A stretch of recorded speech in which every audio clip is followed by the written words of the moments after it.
जय शीतला माता की। मऊ जनपद के समस्त धर्मावलंबी जातकों को नमस्कार। आज हम बात करेंगे कल गुरुवार 18 सितंबर सन 2025 के पंचांग के बारे में। पर सबसे पहले हम बात कर लें कल जो आपको पारण करना है। आज जो एकादशी व्रत है वो कल प्रातः 7:27 के उपरांत मऊ जनपद के निवासी पारण करेंगे। जबकि कल सूर्य उदय 5:53 पे होगा। यानी इस समय अवधि पे आप अपने मंदिर में जाके साफ सफाई कर लेंगे।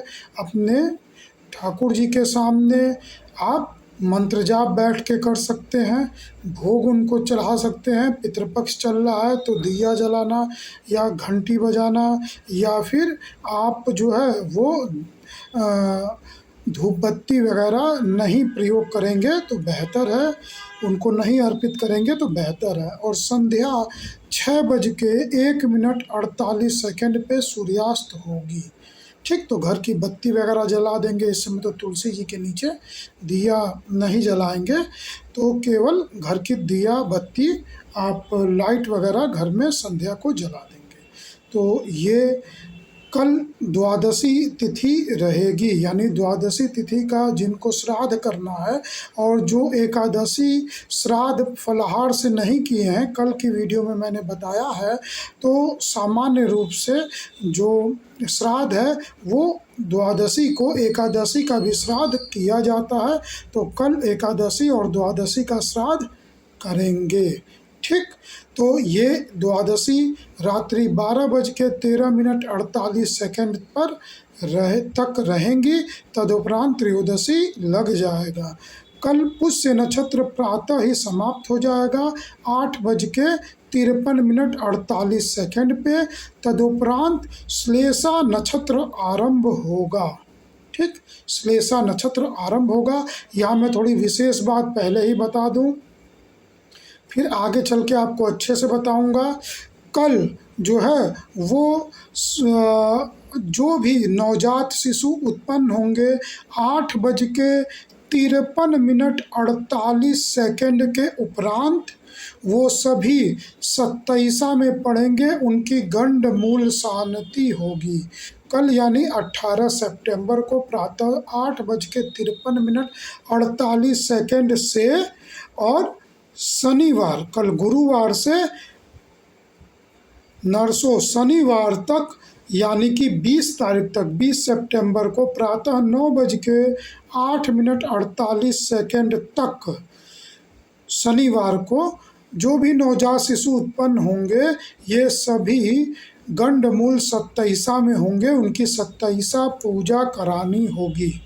और अब मैं वीडियो में जब ये अपना पूरा पुष्य नक्षत्र का ख़त्म कर लूँगा और श्लेषा नक्षत्र भी आज मैं चर्चा करूँगा कि नवजात शिशु जो उत्पन्न होंगे उनके क्या गुण धर्म होंगे।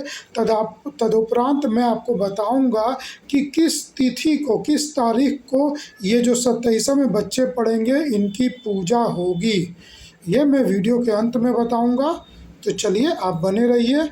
अब हम आगे चलते हैं। ये मैंने आपको गंडमूल नक्षत्र बता दिया।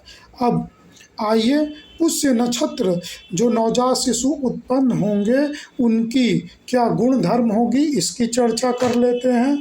तो जो पुष्य का अर्थ होता है वो भरण पोषण से संबंध, पुष्ट करना पुष्य नक्षत्र का संबंध है।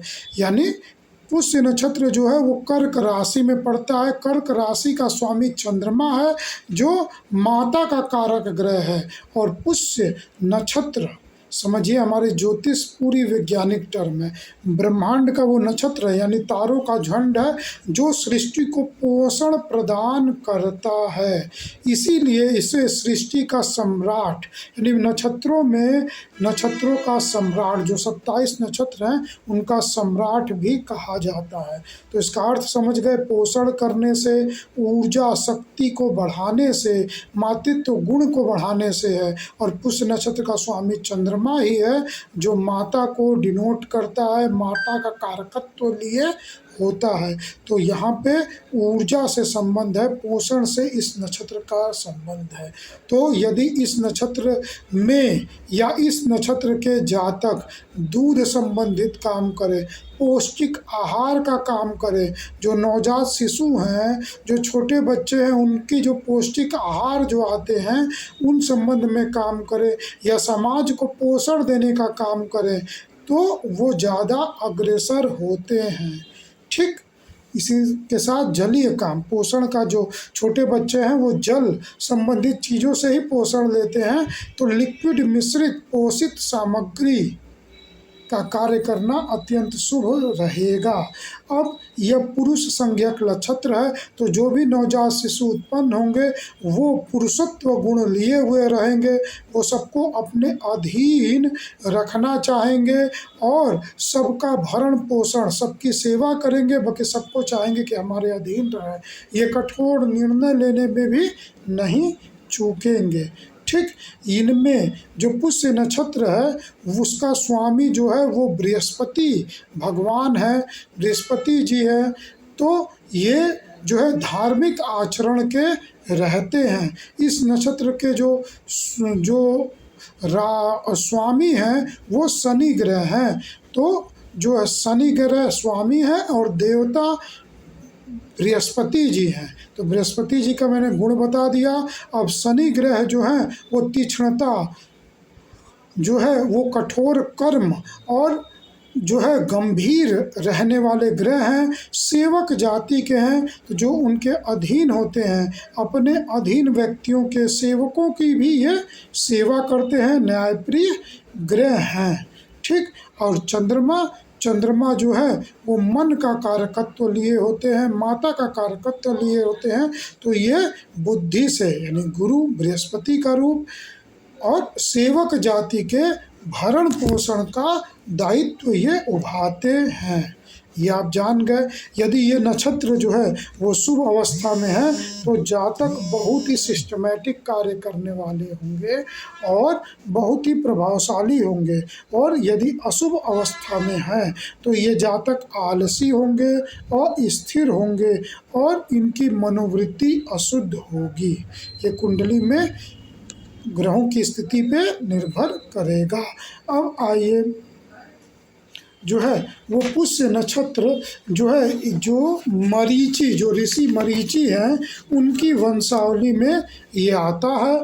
और पुष्य नक्षत्र का प्रथम चरण जो है वो आज, यानी आज बुधवार 9:26 से आरंभ है।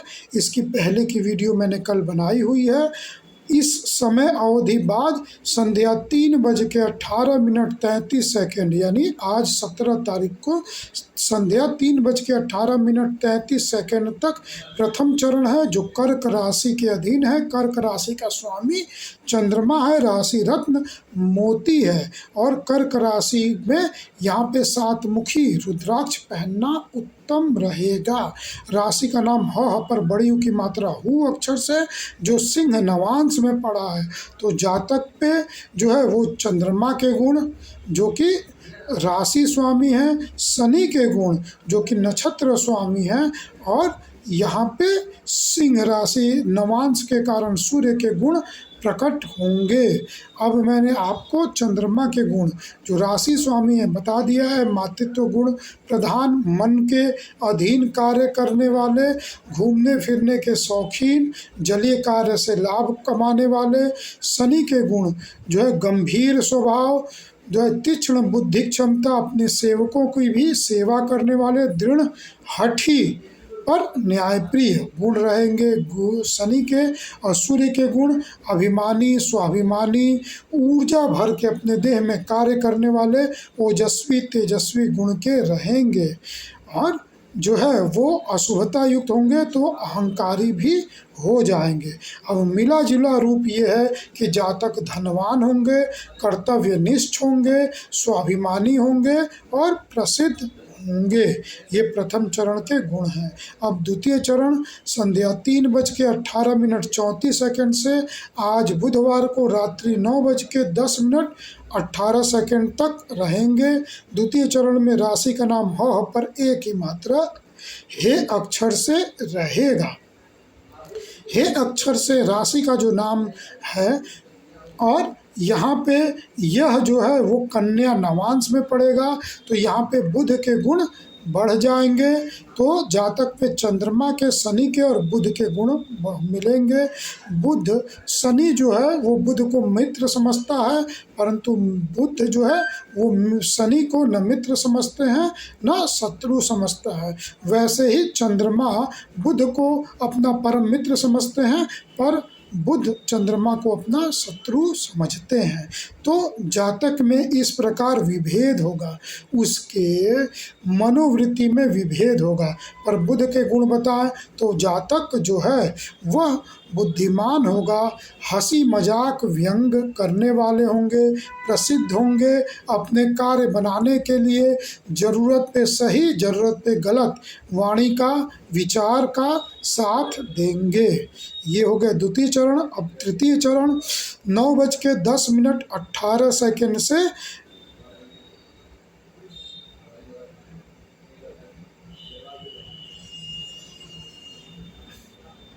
रात्रि 9:10:19 से जो है वो रात्रि की भोर में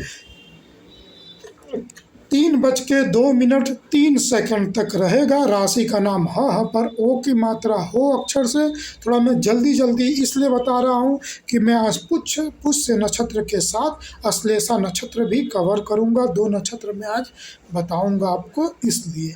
तो 3:02:03 तक तृतीय चरण रहेगा। राशि का नाम ह पर ओ की मात्रा हो अक्षर से। ये कर्क राशि में जो है वो तुला नवांश में पड़ेगा। तुला नवांश का स्वामी शुक्र ग्रह है, तो शुक्र शनि आपस में परम मित्र हैं, चंद्रमा से विरोध रखते हैं। तो यहाँ पे जातक वैभव युक्त रहेंगे और अपने कार्य बनाने के लिए अति चतुर रहेंगे, स्वार्थी भी हो सकते हैं। सुंदर भले गोले न रहें, परंतु नयन नक्श काफ़ी कामुक होगा, विपरीत लिंगी इनके प्रति आकर्षक भाव रखेगी। इस नवांश में चंद्रमा, बुध, शनि और शुक्र शुभ फल प्रदान करते हैं। ठीक। तदुपरांत चतुर्थ चरण 3:02:04 से कल प्रातः 8:53:48 तक रहेगा। यह चतुर्थ चरण है और इस चतुर्थ चरण में राशि का नाम डमरू वाले डॉट पर आ की मात्रा डा अक्षर से। यह जो है वो कर्क राशि में वृश्चिक जो मंगल की नवांश है उस नवांश में पड़ेगा। तो जातक में देह का बल बढ़ जाएगा, वो देह के ओज तेज से कार्य बनाने वाले रहेंगे, वो ओजस्वी तेजस्वी रहेंगे। तो ये हो गए चारों चरण। अब जो भी नवजात शिशु उत्पन्न होंगे वो चंद्र कुंडली से मांगलिक होंगे, परंतु वो काल सर्प योग से ग्रसित नहीं होंगे। न ही यहाँ तक यानी कल प्रातः 8:53:48 से पहले जो भी नवजात शिशु उत्पन्न होंगे उनकी 27 पूजा नहीं करानी होगी। पर इस समय अवधि बाद जो भी नवजात शिशु उत्पन्न होंगे उनकी 27 पूजा होगी। चलिए अब हम इसके आगे श्लेषा नक्षत्र पे चलते हैं। इसकी मैं गणना बता देता हूँ और श्लेषा नक्षत्र के गुण मैं कल की वीडियो में आपको बताऊंगा, नहीं तो बहुत लंबा हो जाएगा। तो श्लेषा नक्षत्र जो कि गंडमूल नक्षत्र है उसका प्रथम चरण 8:53:48 से जो है कल दोपहर 2:52:03 तक रहेगा। राशि का नाम डमरू वाले डॉट पर बड़ी की मात्रा डी अक्षर से रहेगा। तदुपरांत द्वितीय चरण 2:53:04 से रात्रि 8:50:18 तक रहेगा। राशि का नाम डमरू वाले ड से, ड में बड़ी उ की मात्रा डू से रहेगा। तदुपरांत तृतीय चरण 8:50:19 से रात्रि 2:48:33 तक रहेगा। राशि का नाम ड पर ए की मात्रा डे अक्षर से रहेगा। तदुपरांत चतुर्थ चरण यानी कि ये परसों की रात की बात बता रहा हूँ 2:48:34 से परसों सुबह 8:46 तक रहेगा। राशि का नाम ड पर ओ की मात्रा डो अक्षर से रहेगा। ये अश्लेषा नक्षत्र में पड़ेगा। अश्लेषा नक्षत्र भी कर्क राशि के ही अधीन पड़ेगा, यानी राशि रत्न मोती ही रहेगा। पर इसमें जो रुद्राक्ष आप पहनेंगे वो 4 मुखी रुद्राक्ष पहनेंगे, ठीक। और इस श्लेषा नक्षत्र का स्वामी बुध ग्रह है और राशि स्वामी चंद्रमा ग्रह है। तो इस पे आगे जो व्याख्यान है श्लेषा नक्षत्र की, ये कल हम देंगे। ये जान जाइए कि कल प्रातः 8:53 के बाद जो भी नवजात शिशु उत्पन्न होंगे वो सब गंडमूल 27 में होंगे। अब मैंने जो वीडियो की शुरुआत में बताई थी, श्लेषा नक्षत्र में जो जन्म है तदुपरांत मघा नक्षत्र में जन्म है, तो कब इनकी पूजा होगी। जो उनका जन्म कल श्लेषा नक्षत्र में होगा उनकी पूजा गुरुवार 16 अक्टूबर को दोपहर 12 बजे से होगी। सितंबर चल रहा है, अक्टूबर 16 अक्टूबर को उनकी पूजा 27 दिन बाद होगी। और जो भी इस मघा नक्षत्र में, यानी उसके बारे में मैं कल चर्चा करूंगा, यानी कि शुक्रवार के दिन जन्म होगा, शनिवार से और गुरुवार कल से परसों शुक्रवार को जिनका जन्म होगा वह, यानी कल जो है वो 8:46 के बाद परसों जो है वो 9 बज के, यानी शनिवार को 9:08 तक जिनका जन्म होगा वो मघा नक्षत्र में होगा। वो भी गंडमूल नक्षत्र है और उसकी पूजा शुक्रवार 17 अक्टूबर को वो दोपहर 12 बजे होगी। ये आप जान गए। अब जो भी गंडमूल 27 में जन्म लेते हैं उनके पिता उस संतान को नहीं देखते हैं, 27 दिन तक बाल दाढ़ी यानी छौर कर्म नहीं करते हैं, घर में सूतक लग जाता है, यानी अपनी देवी देवता की पूजा नहीं करते हैं। यदि प्राण प्रतिष्ठा देवी देवता रखे हैं या लड्डू गोपाल जी या शालिग्राम जी रखे हैं तो केवल उनको भोग अर्पित करेंगे। 27 दिन बाद यही पूजा, ये जो गंडमूल शांति की पूजा दोपहर 12 बजे अपने घर में ही कहवानी होती है। ये पूजा बाहर नहीं कहवानी होती है, घर में ही जब आप कहवा लेंगे उसके बाद सत्यनारायण जी की कथा कहवा लेंगे, चनामृत का पान कर लेंगे, तदुपरांत ही आप जो छायादान करेंगे अपने बच्चे का छायादान पहले होगा, उसके बाद कथा होगी। यानी तेल में आप अपने सरसों के तेल में अपने पुत्र को देखेंगे या कन्या को, जो भी संतान है उनको दर्शन करेंगे, तदुपरांत ही वो तेल का दान कर देते हैं। ये छाया दान होता है। तदुपरांत ही अपने बच्चे को गोद में लेंगे। ये आप जान गए भली प्रकार। चलिए, तो इसके बाद ही घर की सूतक हटेगी। तो ये मैंने संपूर्ण आपको जानकारी दे दी। अब यदि आपको कुंडली बनवानी हो तो आप पूरे विश्व से कहीं से भी हिंदी और अंग्रेजी दोनों विधाओं में हमसे कुंडली बनवा सकते हैं। हस्तलिखित प्रमाणित कुंडली हमारे यहाँ बनाई जाती है। हमारा मोबाइल व व्हाट्सएप नंबर 9839571856 है, जो मेरे फेसबुक आईडी पे भी मिल जाएगा, ऊपर भी मिलेगा। जब आप मेरे फेसबुक पे जो बायो लिखा रहता है वहाँ भी मिल जाएगा, और आप अंदर भी जाएंगे तो वहाँ भी आपको दिखाई पड़ जाएगा। मोबाइल नंबर, ईमेल आईडी, सब यूट्यूब चैनल सब आपको मेरा दिखाई पड़ेगा। एस्ट्रोलॉजर कर्ण सांडिल्य के नाम से ही है जो आप देख रहे हैं, यही स्पेलिंग होगी। आप डालेंगे हमारे फेसबुक पे और यूट्यूब पे, हर जगह आप पहुंच जाएंगे। तो कुंडली आप घर बैठे हमसे बनवा सकते हैं।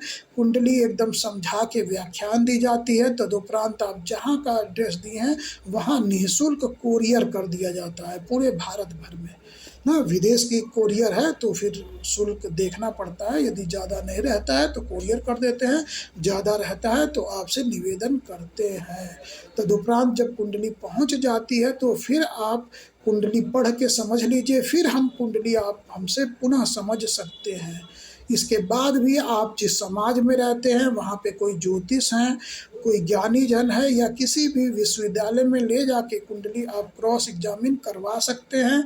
तदुपरांत आपके कोई प्रश्न है तो 1 महीने के अंदर हमसे संपर्क करके पुनः निःशुल्क हमसे पूछ सकते हैं। और कुंडली नहीं बनवानी है, इसके आगे मैं आपको बता रहा हूँ कि यदि आपको केवल परामर्श चाहिए तो बहुत ही न्यूनतम शुल्क पे आप हमसे 10 मिनट अपनी कुंडली की पूरी परामर्श ले सकते हैं। इसके अलावा यदि आपके घर में बालक या बिटिया है जिनका विवाह करना है, कुंडली मिलार्पण करनी है, तो आप हमसे राशि के नाम, पुकार के नाम और पूरी कुंडली से मिलार्पण कर सकते हैं। आप उसके लिए पहले से रजिस्ट्रेशन करवा लेते हैं तो आप तुरंत ही हमसे संपर्क करके रात भर में हम मिलान करके बता देते हैं।